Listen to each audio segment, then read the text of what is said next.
Alright, so let me ask you a question. If you look at your entire roster of characters, obviously ignoring 4 stars as they're hardly even real characters at this point, how many different teams do you think you could make that would be considered good? I'm sure some of you immediately jump to team archetypes, right? You know, you've got your Castoris or Evernight Memospray teams. You've got your Silverwolf 999 and Evanescia Elation teams, and you've even got your break teams with stuff like Firefly. But I want you to think about it a little bit more, and I'll even add a bonus for you. Imagine if all of your DPS characters were of equal strength level, right? Like imagine if your Doctor ratio now does the exact same amount of damage as your Castoris does. Does that add any more teams to your list? Now, with that in mind, I would imagine that you're like, well, I mean, yeah, right? If my Doctor ratio can deal a crapload of damage, then he would be fine, wouldn't he? But I want you to stop for a moment there. That's just talking about Doctor ratio, not Doctor ratio's teams. See, something that I've noticed a lot recently is that there's been a bit of a mindset that's developed in the community where people believe that if one character is simply stronger than they were before, then they would immediately jump back up into meta relevance and compete with the team archetypes that I mentioned earlier like Remembrance, Elation, or even Super Break. But the real question I want to ask is, would that actually be the case? Right, like let's take Doctor Ratio since I mentioned him earlier. Right now, his best in slot teammates are Ashvale as a sub DPS, either Triby or Sunday as supports, and either Dan PT or Hoyo as a sustain. Really though, when you look at that lineup, none of those characters except Ashvale are actually teammates that Ratio wants, and they're more teammates that just so happen to be the best supports that he can use in the game right now. And what that means is that his team as a whole doesn't actually equate to the strength of the truly meta teams, regardless of how strong Dr. Ratio theoretically would be as an individual unit. And to be clear, this isn't exclusive to him. Like, let's take a look at Acheron, our first anniversary unit. Her entire kit revolves around having 2 other Nihility units on her team, and that should technically be her archetype in a similar way to something like how Castoris teams want more Memo Sprites on the team. But funnily enough, a lot of Acheron teams completely ignore the part of her kit that wants 2 Nihility units in favor of running non-Nihility units that perform, better. And those are just 2 examples that showcase a larger problem. This is a game that is all about teams at this point, and characters that don't have one, well, yeah. With that said, today what I wanted to do is break down what I think is one of the larger problems that team archetypes, or battleships as they're more commonly called, cause, and specifically focus on how they affect characters that don't actually fit into those battleship teams. So, let's talk about it. First and foremost, I think one of the more important aspects to this whole discussion is that Honkai Star Rail's game design has definitely changed since it launched. I think it's a pretty obvious statement, but around the time that Super Break released back in 2.x, there was definitely a shift in the logic that Hoyo had when they started releasing new characters. Like, the game wasn't about just rolling who you wanted anymore, and instead it was about rolling for characters that did a specific thing. For example, if a character dealt Super Break damage like Firefly, Rappa, or Boothill, then obviously they would go into Super Break teams. And if a character was able to do follow-ups, then obviously they would go into follow-up teams. To be fair, at the time there were still plenty of other things you could play, like the Blade and Jade duo in Pure Fiction, Acheron like I mentioned earlier, or even early dot teams that were running Kafka, Black Swan, and like Gwennyfin or something to name a few other things. But after seeing the success that the main teams had, which again was follow-up and break like I mentioned earlier, those other options for teams started to slowly fade out over the next year or so, especially so as we moved into Amphorius. Like, let's go back and take a look at what happened there. Castoris was released in 3.2, and slowly, over the course of the next 5 patches, her team was fully developed, gaining Hyacine, Evernight, and finally Cyrene. But it's not like she was the only character that was being released, right? Before her in 3.0 we had Aglaia and the Herda, there was also Maide in 3.1, Anoxa released in 3.2 with Castoris, Finon released in 3.4, and even a few others like Archer and Saber came into the game through the Fate collab. Looking at all those characters though, how many of them would you say are still an active part of the meta? And by active, I mean they still get teammates for them or content is catered around them. You can't really say any of them, right? Like, Herda to this day doesn't have amazing teammates and only truly excels in AoE content like Pure Fiction. Aglaia was shoved into a pseudo-hypercarry role instead of being a part of the current meta Memo Sprite team, despite, well, having a Memo Sprite, and also due to her scaling off of attack and her ridiculously high speed. Maide has consistently performed worse than Castoris and Evernight have, despite being an HP scaler just like they are. Anoxa doesn't reach the same heights as the current meta teams without vertical investment into his teammates, and Finon is pretty much the same considering he's basically an E2S1 merchant. Even if we want to talk about the Fate collab characters, Saber is in the exact same scenario like Herda that I mentioned earlier in that she doesn't have a real team design for her, and Archer, well, I guess you could say he's the one outlier.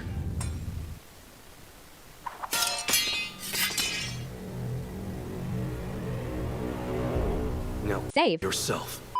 And like, that's not the exhaustive list, but you should get what I mean, right? Most of the characters I listed, except for Archer and arguably Finon, I guess, don't really have a real team built for them, or they don't fit directly into a pre-existing team archetype as seen with Aglaia not fitting into Memo Sprites despite, literally having a Memo Sprite. So really, what this all boils down to is the fact that these characters, while potentially decent in their own right, are never going to be capable of being part of the top meta teams without more investment into them than those other top meta teams require. For example, if we take an E0 S1 Casteries team, which was the main meta push in 3.x, and then compare that to one of the characters' teams that I just mentioned at that same level of investment, well, they're not really on the same level because they don't play into what made Casteries the top team at the time. But it's not just exclusive to Casteries and her Memo Sprite teams. The non-meta teams simply don't have the gimmicks that the other characters do have, regardless of whether it's Memo Sprites or relation damage or whatever else.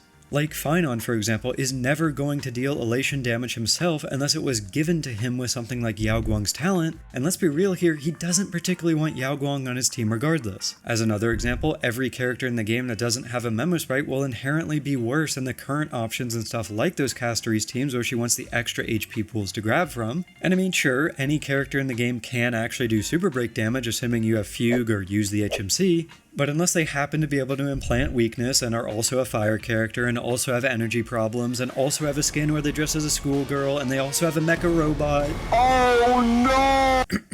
Anyway, if they don't have all those things, for the most part you might as well not play them as a super break character. So, to put it all very simply, characters that aren't part of the main team archetypes, or characters that don't play into whatever the current gimmick is, aren't going to succeed long term in comparison.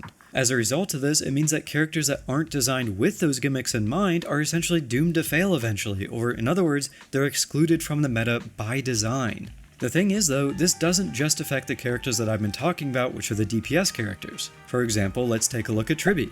While yeah, she was and is still a great support unit, she's not exactly the pinnacle of meta supports like she once was because at the end of the day, all she offers are generic buffs that anyone can use rather than specific niche buffs that gimmick characters want. Can you slot Tribby into an elation team and get value out of her? I mean, yeah, absolutely you can. But is using Tribby there going to ever be better than running Yao Guang instead, or even the EMC for that matter? I mean, let's be real here, probably not.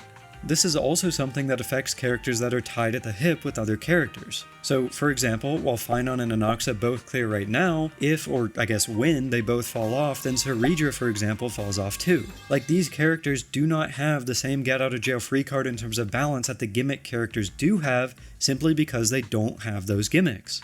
Even worse though, not only is this relevant to DPS characters and supports as individual units, but teams aren't immune to this either because one strong character can't carry an archetype. We can see this literally right now with Ashvale's release, where even though he's an extremely solid unit, it's not like he suddenly made every follow-up team in the game great again, which really goes back to everything I talked about at the beginning of this video. If a character does as much as the top meta units individually, it honestly doesn't really matter at the end of the day because one character will never be as strong as an entire team is.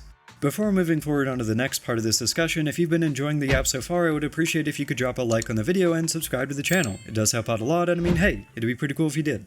As a whole, I do want to be clear that there is nothing inherently wrong with what I said just before this. Like, I feel it would be a little bit weird if the game literally had some godlike character that was so strong that they alone were competitive with entire teams, but I feel that it causes other problems too regardless. For one, like I've been saying, the individual characters being stronger doesn't actually matter if they don't play into a gimmick or have a niche. So, this means that in the event that a character that's A, considered weak, and B, also doesn't have a solid team, well then something like a Novaflare wouldn't actually help them remain long-term viable. And a great example of this is actually Sela, who just recently got her Novaflare. While yes, she did get buffed, and yes, she is also much stronger than she previously was, I guarantee you that once the full elation team is out, and also once the next meta starts, most likely built around follow-up and related to Ashvale, she is simply going to fall out of relevance again because she doesn't play into either of those things, nor was she buffed enough to be that kind of giga-strong godlike character that I just mentioned, which, again, would be weird. We actually already saw this happen with Blade and Jingliu when they were buffed with their respective Novaflares. Sure, they both scale off of HP now and benefit from the fact that Hyoscene exists, but because neither of them excel at anything specific, over time they've slowly dropped lower and lower and lower on all the different power rankings that you can find pretty much anywhere. And if we take other characters that haven't been buffed yet, but still need to be buffed, then we'll actually see something similar there too. For example, let's take a look at Yanqing. He's pretty much exactly like Sela in that he's a feast or famine type of character, where in the right situation with the right setup he can do alright, but in others he'll do basically nothing. So, in a world where he gets a Novaflare at some point, unless he is somehow able to do a ton of follow-ups like Ashvale to fit in as a budget option to the future follow-up team, or for some reason Hoyo decides he can now do elation damage like Sparksy for example, then he's not really going to have a spot in the game where he's actually viable even after that Novaflare. We can also take a look at Jingwan. He even recently got an upgrade to his teams with Ashvale, but even so, as seen by his teams frequently changing over the years, we still to this day don't have a solid niche or a solid team that he actually really wants to be played in. Yet another example is Yoon Lee, who was recently added to the 50-50 Lost Pool. Well, she's basically a direct upgrade to Clara, and both of them require very specific gameplay scenarios to actually function due to her being a counter unit, let alone the fact that she doesn't have a great team to work with on top of that.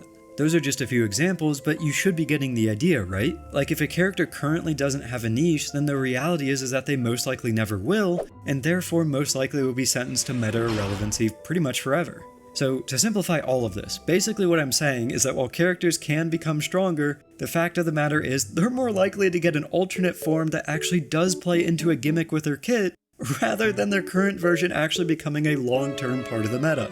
Blade, I'm looking at you, man. Apart from the Novaflare system failing these kinds of characters, I feel another problem is the fact that new characters that don't have a gimmick will pretty much always be a large question mark in terms of whether or not you should actually get them on your account, and a perfect example of this is actually Ashvale. Right, like in the current game state, we are very obviously in the elation meta, especially so with the recently released Silverwolf 999, Evanescia 2, and also the fact that we don't have an elation sustain yet. So, when a random character like Ashvale releases who doesn't have anything to do with elation at all, and the follow-up meta as a whole apart from him is kind of in the dumps right now, well, what are players meant to think, right? Like, do you get him and pray that more follow-up characters release in the future so that follow-up can have a revitalization? Or do you skip him and invest in the current stuff that's actually meta and still being iterated on with elation? And to give you a direct example, this was a dilemma that I found myself in. Like, one of my favorite characters in the entire game is Blade, so the fact that he's getting a new form means that I am absolutely going to be rolling for that new version, and I also want to invest into a team and build it around him. But at the time of writing this script, literally the only things that we know about him are his element and his path. So I was basically left in a really weird spot where I had absolutely no clue whether I should have gotten Ashvale for him or, not. Like on one hand, let's say I got Ashvale and he's great for Blade. In that scenario, all is well and I'd be a happy camper. But on the other hand, what if I got Ashvale and it turns out Blade is actually a support unit that's intended to be played with Acheron? Now I am become death, the destroyer of Nihility units. Or what if Ashvale was actually a random throwaway unit that doesn't fit anywhere in the game at all like Saber was for example, and Blade is instead a DPS that doesn't want to be played with Ashvale? If I rolled for Ashvale in those scenarios, I would essentially be screwed out of all of my pools and I would have wasted them on what was essentially a question mark like I said earlier, or in simpler terms, just a gamble. And I want to be clear, it's not like I have anything against Ashvale. If I rolled for him and he didn't turn out to be for Blade, then I'm sure I could have used him elsewhere. But the whole situation doesn't really feel that great. It's kind of like how Sunday released back in 2.7 and everyone was like, oh my god, this guy's gonna be for the next meta, you have to get him, he's so OP, and all that kind of stuff. Like, people thought that Sunday was going to be for Memo Sprite characters, only for him to be used with literally one Memo Sprite team with Aglaia, rather than the whole archetype. So sure, I can invest into characters that don't have a niche or play into a gimmick and hope that one day they get one or do, but with absolutely no guarantee about any of that, it just results in a really awkward scenario overall.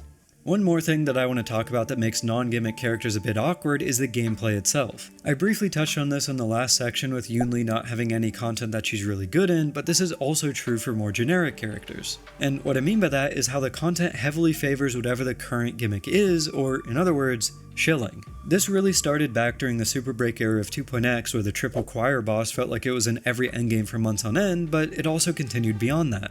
Early 3.x came with a ton of AoE shilling with Nicodor and Flame Reaver mostly for the Herta. Then a couple patches later we had the HP shilling start with stuff like Pollux, and the later half of 3.x was heavily favored towards the finished Memo Sprite team with Lygus being pretty much everywhere. Those are just some of the examples at the front of my mind, but generally what ended up happening as the game progressed beyond 2.x is that every time that we would get a new batch of characters or a new focus for the game, usually they would also come with new enemies that specifically play into whatever the new character's gimmicks were. This is continued all the way into 4.x, where we have enemies that have 50% damage resistance unless you deal elation damage to them to cater to those new units, which is crazy in its own right. But also, even more recently, we have enemies that literally have 80% quantum res and a gimmick where they instantly attack you every time they're hit by quantum damage, just to hurt Casteris and Archer teams. So like, imagine you're a Sela main, right? Her Novaflare gets announced, you patiently wait for it to happen so you can play your character at full potential again. It finally comes out and you're super excited to play her, only to be greeted once you log into the game with this.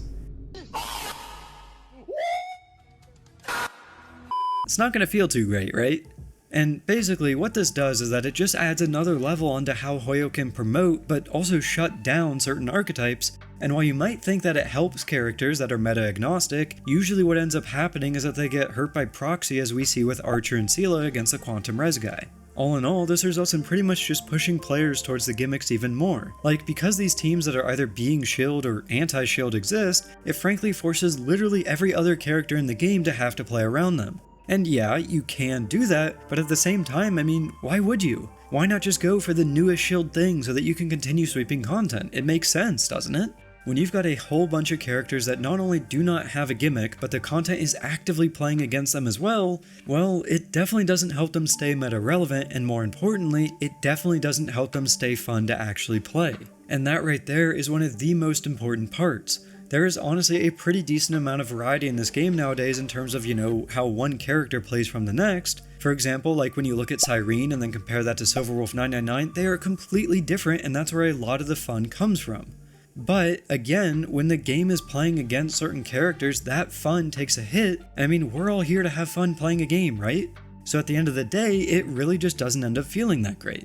Like, if my favorite characters are simply just worse than the meta options, not even necessarily due to their strength level, and more so just due to whatever team they happen to have, or how the content is shielded towards or against them, or whatever else, then at least personally, I don't think that's a good thing.